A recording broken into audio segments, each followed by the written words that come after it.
Esto es el libro de Roger Penrose de 1989, titulado The Emperor's New Mind. Y este es el apartado que habla de la inteligencia artificial fuerte y la habitación china de Searle. Comienza así: existe un punto de vista conocido como inteligencia artificial fuerte o IA fuerte, que adopta una posición más bien extrema sobre estas cuestiones. Según la inteligencia artificial fuerte, no solo los dispositivos que acabamos de mencionar serían inteligentes y tendrían mentes, etc., sino que se puede atribuir un cierto tipo de cualidades mentales al funcionamiento biológico, más bien funcionamiento lógico, es lógico, de cualquier dispositivo computacional. Incluso los dispositivos mecánicos más simples, tales como un termostato. La idea es que la actividad mental consiste simplemente en llevar a cabo alguna secuencia bien definida de operaciones, frecuentemente llamada algoritmo. Más adelante precisaré más lo que realmente es un algoritmo. Por el momento será adecuado definir simplemente un algoritmo como cierto tipo de procedimiento de cálculo. En el caso de un termostato, el algoritmo es extremadamente simple. El dispositivo registra si la temperatura es mayor o menor que la establecida y a continuación dispone que el circuito se desconecte en el primer caso y se conecte en el segundo.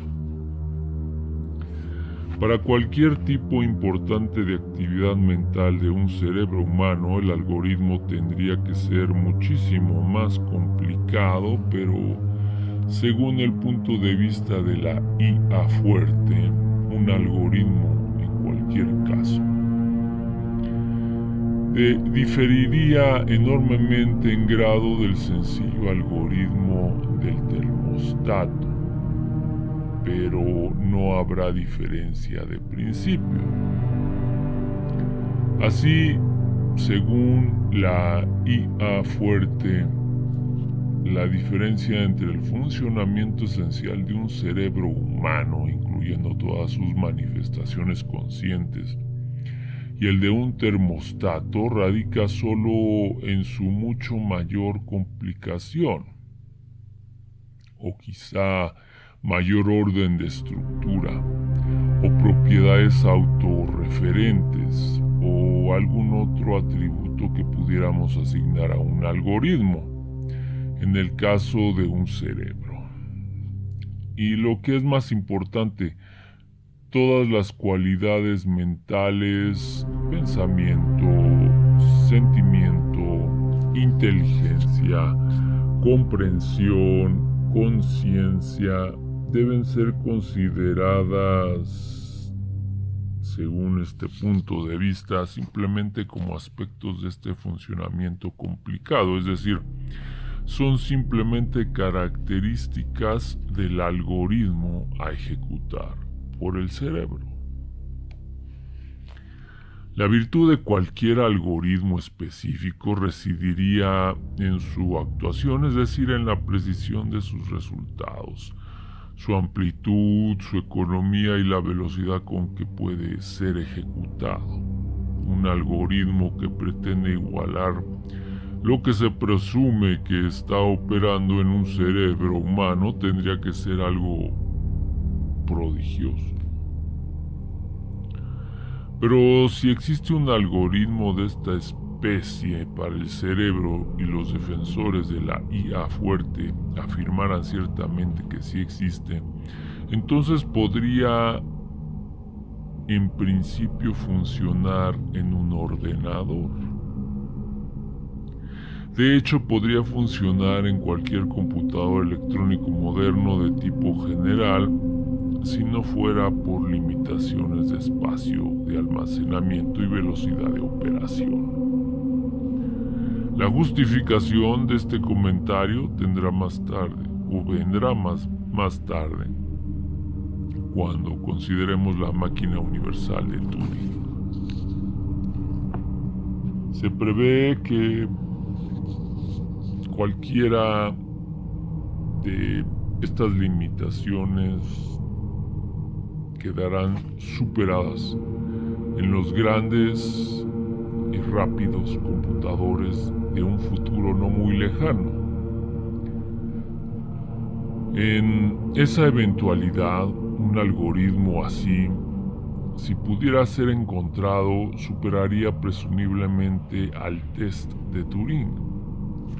Los defensores de la IA fuerte alegarán que donde quiera que funcione, el algoritmo experimentará autónomamente sentimientos. Tendrá una conciencia. Será una mente. No todos estarán de acuerdo, ni mucho menos en que se puedan identificar así los estados mentales con los algoritmos.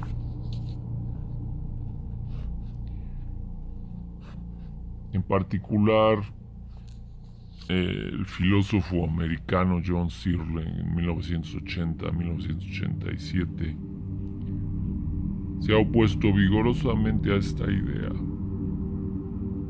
Él ha citado ejemplos en los que versiones simplificadas del test de Turing han sido ya superadas efectivamente por un computador adecuadamente programado, pero da fuertes argumentos que apoyan el punto de vista de que el atributo mental relevante de la comprensión está en cualquier caso totalmente ausente. Uno de estos ejemplos se basa en un programa de ordenador diseñado por Roger Schank y Abelson en 1977. El propósito del programa es proporcionar una simulación de la comprensión de historias sencillas como: un hombre entró en un restaurante y pidió una hamburguesa. Cuando llegó, la hamburguesa estaba socarrada y el hombre salió vociferando furiosamente del restaurante sin pagar la cuenta ni dejar propina. Un segundo ejemplo: un hombre entró en un restaurante y pidió una hamburguesa. Cuando la hamburguesa llegó, le gustó mucho y al salir del restaurante dio una buena propina al camarero antes de pagar su cuenta. Como un test de comprensión de las historias, se le pregunta al computador si el hombre comió la hamburguesa en cada caso, un hecho que no se había mencionado explícitamente en ninguna de las dos historias. Para este tipo de historia sencilla y pregunta sencilla, el computador puede dar respuestas que son esencialmente indistinguibles de las respuestas que daría un ser humano de habla española. No. En el primer caso, y si en el segundo para estos ejemplos particulares. Entonces, en este sentido muy limitado, la máquina ya ha superado un test de Turing. La cuestión que debemos considerar es si un éxito de este tipo indica realmente una auténtica comprensión por parte del computador o quizá por parte del propio programa. El argumento de Searle en favor de que no lo hace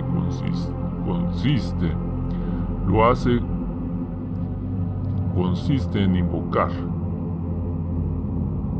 su concepto de una habitación china. En primer lugar, él imagina que las historias se cuentan en chino en lugar de español, ciertamente un cambio no esencial, y que todas las operaciones del algoritmo del ordenador para este ejercicio concreto se suministran en español como un conjunto de instrucciones para manipular fichas con símbolos chinos en ellas. Searle se imagina a sí mismo haciendo todas las manipulaciones en el interior de una habitación cerrada, las secuencias de símbolos que representan las historias y luego las preguntas se introducen en la habitación a través de una pequeña ranura. No se permite ninguna otra información del exterior. Finalmente, cuando se han completado todas las manipulaciones, la secuencia resultante se extrae de nuevo a través de la ranura. Puesto que todas las manipulaciones están simplemente ejecutando el algoritmo del programa de Shang, debe ocurrir que esta secuencia final resultante es simplemente el equivalente chino para sí o no, según sea el caso, que da la respuesta correcta a la pregunta original en chino acerca de una historia en chino. Entonces Searle deja en claro que él no entiende una sola palabra de chino, de modo que no tiene la más remota idea de lo que cuentan las historias. De todas formas, llevando a cabo correctamente la serie de operaciones que constituyen el algoritmo de Shang, las instrucciones para este algoritmo le han sido dadas en español. Él sería capaz de contestar también como lo haría una persona china que realmente entendiera las historias. El punto importante de Searle es, y pienso que tiene bastante fuerza, es que la mera ejecución de un algoritmo correcto no implica en sí mismo que haya tenido lugar ninguna comprensión. El imaginado Searle, encerrado en su habitación china, no comprenderá una sola palabra de ninguna de estas historias. Se han levantado diversas objeciones contra el argumento de Searle. Ponen como nota de página o pie de página: el lector de habla española encontrará una discusión más reciente de las ideas de Searle en el número de Investigación y Ciencia correspondiente a marzo de 1990. Traducción de Scientific American, January 99. O sea, 1990 es nota del traductor. Mencionaré solo las que considero de seria importancia. En primer lugar, hay quizá algo más bien confuso en la frase. No entiendo una sola palabra que se utilizó antes. La comprensión tiene tanto que ver con estructuras como con palabras individuales. Mientras que ejecuta algoritmos de este tipo, uno podría perfectamente empezar a percibir algo de lo que la estructura que forman los símbolos sin comprender el significado real de muchos de los símbolos individuales. Por ejemplo, el carácter chino para hamburguesa, si en verdad existe tal cosa, podría ser reemplazado por el de cualquier otro plato, pongamos por caso chow mein, y las historias no se verían seriamente afectadas. De todas formas, me parece razonable suponer que, incluso considerando que tales reemplazamientos sean importantes, muy poco de los significados reales de las historias se concretaría efectivamente si simplemente se continuasen ejecutando los detalles de tal algoritmo. En segundo lugar, debemos tener en cuenta el hecho de que incluso la ejecución de un programa de ordenador bastante sencillo sería normalmente algo extraordinariamente largo y tedioso si fuera realizada por seres humanos manipulando símbolos. Después de todo, por esto tenemos ordenadores que hacen esas cosas para nosotros. Si Searle tuviera que ejecutar realmente el algoritmo de Shank de la forma sugerida, necesitaría probablemente muchos días, meses o años de trabajo extremadamente molesto para responder solo a una sencilla pregunta. Lo que no es una actividad del todo plausible para un filósofo. Sin embargo, esta no me parece una seria objeción, puesto que aquí estamos interesados en cuestiones de principio y no en cuestiones prácticas.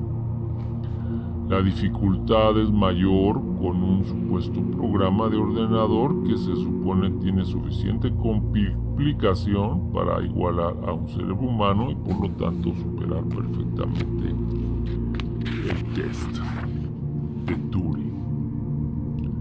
Cualquier programa semejante tendría que ser terriblemente complicado. Podemos imaginar que la operación de este programa para dar la respuesta incluso a alguna pregunta bastante simple del test de Turing podría suponer tantos pasos que no habría posibilidad de que ningún ser humano llevara a cabo el algoritmo a mano en el plazo de tiempo de una vida humana. En ausencia de tal programa, es difícil decir si será así realmente, pero en cualquier caso, esta cuestión de la extrema complicación no puede, en mi opinión, ser simplemente pasada por alto. Es cierto que aquí estamos interesados en cuestiones de principio, pero no me resulta inconcebible que pudiera haber algún grado crítico de complicación que fuera necesario alcanzar en un algoritmo para que éste muestre cualidades mentales.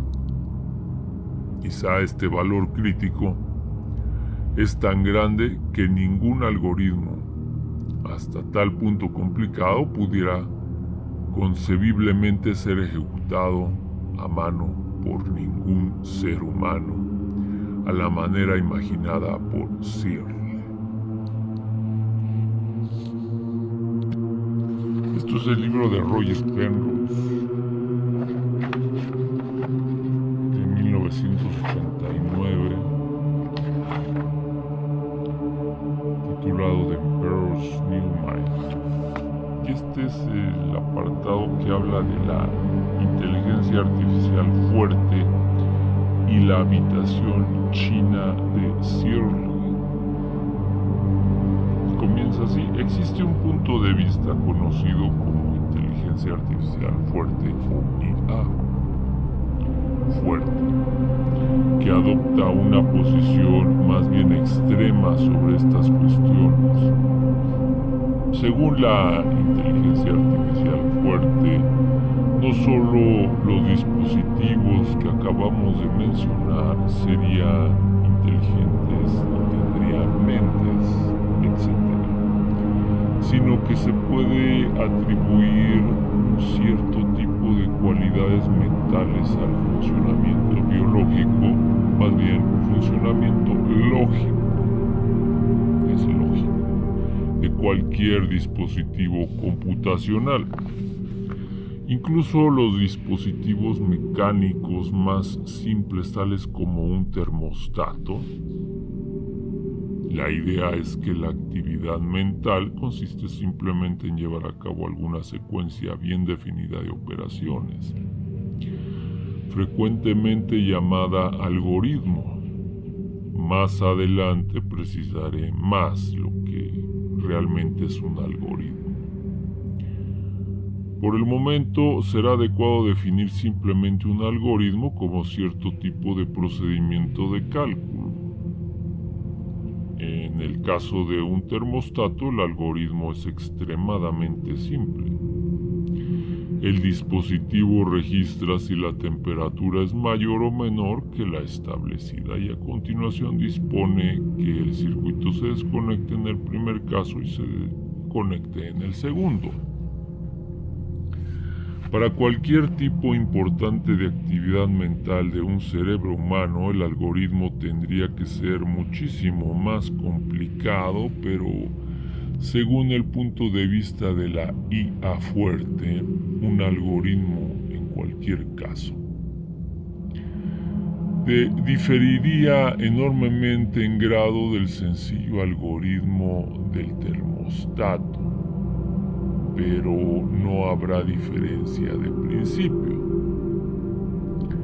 Así, según la IA fuerte, la diferencia entre el funcionamiento esencial de un cerebro humano, incluyendo todas sus manifestaciones conscientes, y el de un termostato radica solo en su mucho mayor complicación, o quizá mayor orden de estructura, o propiedades autorreferentes, o algún otro atributo que pudiéramos asignar a un algoritmo, en el caso de un cerebro.